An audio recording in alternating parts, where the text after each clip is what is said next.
Hey guys, so I'm really excited. Tomorrow's the big day where we'll be launching Leadformly. Now, I've been getting a bunch of emails from people asking, do we integrate with that? Do we have this feature, that feature? And I thought rather than try to send a Q&A email answering all of these, I thought maybe it would be easier to put together a video walking through the platform and how you actually build a form on Leadformly. So this is going to be very cooking show style. It's going to be very, here's one I made earlier, just so that we can whiz through this, and just to give you a chance to see the platform working in action.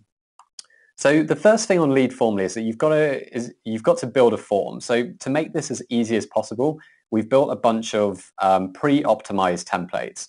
So you can choose from a range of templates designed for specific purposes. So we've got, for example, templates aimed at agencies, templates for B2B lead gen, etc.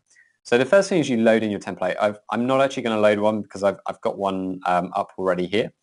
So basically, once you've loaded in your template, that will load in a set of predefined questions. So in this first stage, we're really just building the form. We're not worrying about design. This is just what should our questions be and how should the form work. So here I've got an example that I've built of a 3-step form. So on step 1, we're only asking one question, which is how can we help you? And this is just a really basic image select question, which we've found from our data is a really good way, really low friction way of getting people engaged with the forms. Often forms on the first step will ask things like email address, which kind of puts people off. So this puts your users, or our users, should I say, into a frame of mind where they're thinking about the value they're going to get from filling out this form. So we've defined this as a basic image select, so you can upload images, create a name, a caption for each image. Now, let's say, for example, if I wanted to add a second question to appear, if they were to click marketing automation, perhaps I might want to ask, well, which marketing automation tool do you use? So what I could do then is click add a question and say, which marketing automation tool do you use? And we can use this function called display conditionally. So if I select that, we say only display this question if the answer to question 1, how can we help you, is marketing automation. For everybody else, do this instead. Skip this question. So now what happens is if the user has selected increase my conversions, the question won't appear. But if they select marketing automation, this question now appears. So that's just a really basic example of how you can use conditional logic to keep your forms short for most users, but ask additional questions for some users, which we found is a really good tactic to use. So we can toggle between the different tabs and see what the questions are. As I say, at this stage, you don't need to worry too much about the design. We're going to focus on that in the next step. This is really just defining what kind of questions we want to ask.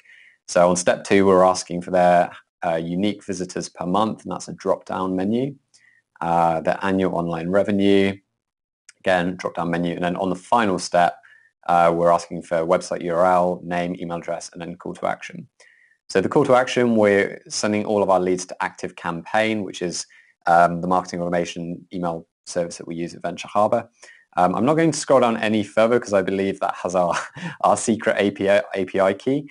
But basically, this is where you would integrate so that anyone that fills out this form, those leads get saved into your service.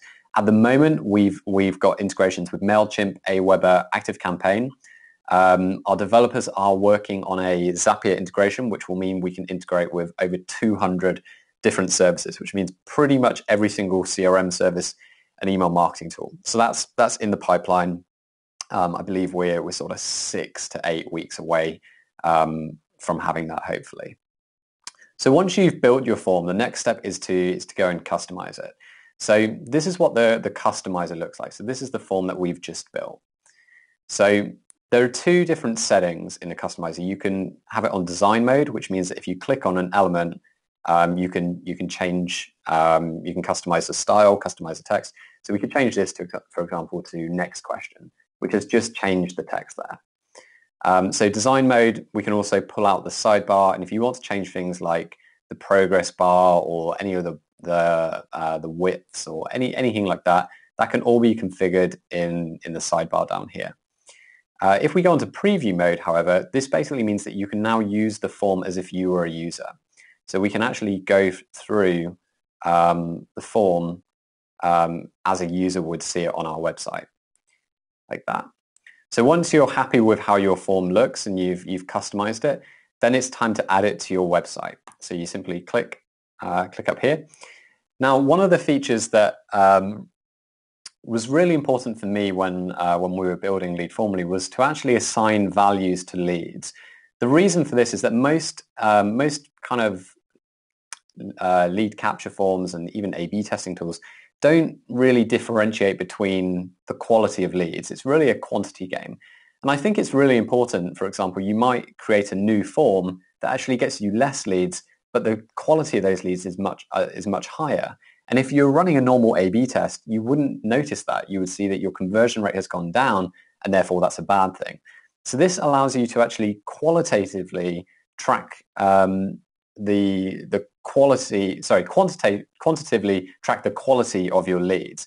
So if, for example, you want to say that on average a lead is worth $500 to your business, that's fine. What I'm actually going to do is apply different values to different leads based on the annual online revenue of the lead.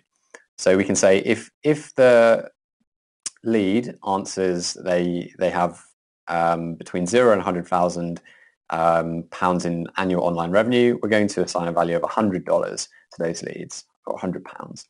Leads 200, we'll do a straight up linear scale. 1,600, 700, 800. So what this means now is that when we get leads, they're going to be assigned a value based on what they answer to this question. So now we get our embed code, we can copy that, put it on our website, which I've done already. And this is what it looks like. So now on ventureharbor.com on the homepage, we can use the tool. We can enter all the questions. This is just a really basic example of what you can build in Leadformly. So we can pop that in, marks at ventureharbor.com. We can submit the form, which takes me to this page. All of this we can customize all of this. And now when we go to our lead page, we can then see all the leads coming through. And then if you want to view any lead individually, you can click View Lead, and it will take you to a page that includes all the information on that lead. We have initially some relatively basic reporting, although I do find this page very valuable because it allows you to track things like the value of the leads captured or the conversion rate of your forms over time. You can see leads being captured. But this is a really simple, but it's probably one of my favorite features in Leadformly. The reason I really like it is because you can pick any question from your form, and then you can see a visual breakdown of how people are answering it.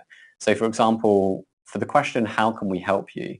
We can see that 33% of people, this is only based on 4 leads, but 33% of people answered that they want us to increase their traffic, whereas 2/3 of people, 66%, said that they want us to increase conversions.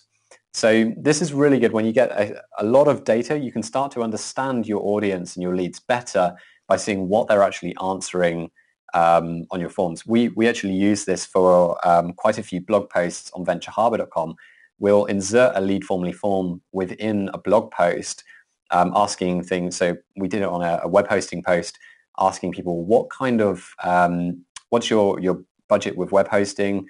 What kind of business do you run? And what we found was that over 80% of the people reading this blog post were small businesses with a budget under $10. Using Leadformly, we discovered that. And so based on those insights, the blog post was originally aimed at developers and people looking for very more high-end web hosting. So we completely rewrote the blog post because we realized there was this huge disconnect between the content and the people reading it. So these kind of insights are really, really valuable for actually understanding the leads on your website, visitors on your website, and what they actually want. Then below here we can see a history of all of our forms, how they're converting. this is quite nice because if you're iterating your forms and constantly improving them, it helps you to kind of see the performance over time and to compare multiple forms. So the reporting at this stage is very basic. It's going to be an area where we're going to put a lot of effort into improving the analytics and reporting on this stage. But initially, as this is a beta product, we've kind of really just included the things that are absolutely essential at this stage. So that's Leadformly in a nutshell. Any questions, please feel free to post them in the comments below. Otherwise, wish us luck tomorrow, and I really look forward to working with you. Thanks.